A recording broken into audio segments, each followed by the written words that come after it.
Hi, today I'm creating a video that deals with the things that you may want to gather together for having a miscarriage at home. This has been quite a difficult video to make and I thought long and hard about whether to create it, but because nobody talks about miscarriages particularly, I didn't know what to expect when I knew I was going to be having a miscarriage, and I was quite frightened. And so I wanted to create a video to help somebody else in this position so they will know a bit about what they might have to prepare and what to expect.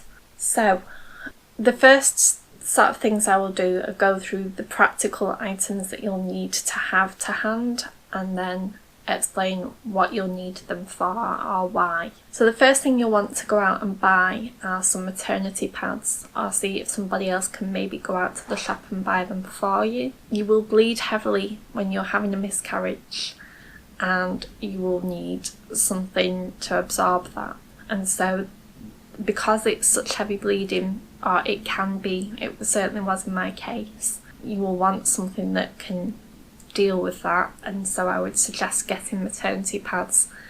The last thing you want when you're having a miscarriage is a further reminder of pregnancy, so I would really recommend that someone goes to the shops and buys you these things if possible, so you don't have to go out and do it. You may also want to get some disposable knickers, just because you may bleed heavily, and the last thing you're going to want to do whilst you feel miserable and uncomfortable and not really in the mood to be doing any sort of washing or laundry chores is to have to deal with knickers that might contain lots of blood. Again, I would suggest somebody buys packs of disposable knickers for you, and then they can just, everything can be thrown away and you don't have to deal with any of it or have any reminders of it. The next item you might want is a hot water bottle. My miscarriage started off very much like period pains, but then I ended up having contractions, and they were quite strong contractions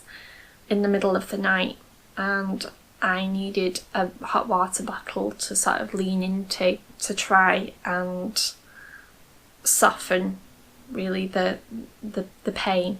I don't want to frighten you with this video, but I did find my miscarriage to be painful, and so a hot water bottle is something that can try and sort of take the edge off that for you. Also, just you want something to hug, to be honest, because you want some sort of comfort. And so a hot water bottle provides that sort of warmth and comfort for you. As I've said, I found my miscarriage to be painful, and so you might want to stock up on some painkillers. And again, if you don't have them to hand in your house, then ask somebody if they can go and buy all these things for you. You may want a blanket to sort of curl up with and watch some sort of TV or films to try and take your mind off what's happening. I tended to just find trashy things on TV to watch that would take my mind off what was happening. I wanted to find some way of making myself as comfortable and as cosy as possible. This next item isn't pleasant to talk about, and I'm sorry if it is too much information, but it is a practical item.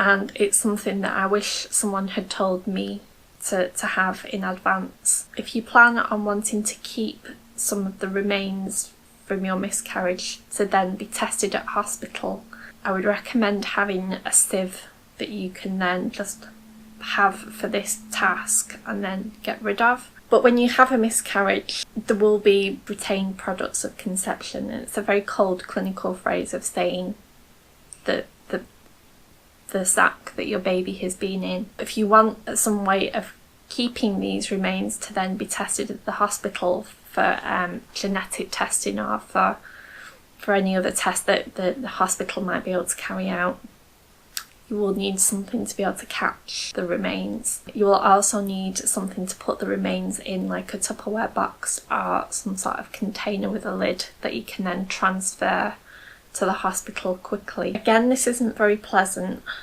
but when this happened to me, I was advised at first that the hospital wouldn't be able to test the remains, and then a nurse contradicted that and then said they could, and they said that the remains needed to be refrigerated or to be transported as quickly as possible. So If you're not able to get to the hospital that day or that evening and you're going the next day, then I would recommend that you put the remains in your container with the lid and then inside a plastic bag and put that in the fridge so that you have the best possible chance of getting as much information from that as possible. I hope this video has been helpful to you. These are the things I wish that somebody had told me to prepare for having a miscarriage at home. I know this is a really upsetting topic, and so if I can do anything to help you, or if you want to talk to me about anything, then please by all means message me and I'll do my best to help. If you want more information on videos to do with infertility, miscarriage and motherhood after loss, then please hit the subscribe button, and I'll see you very soon.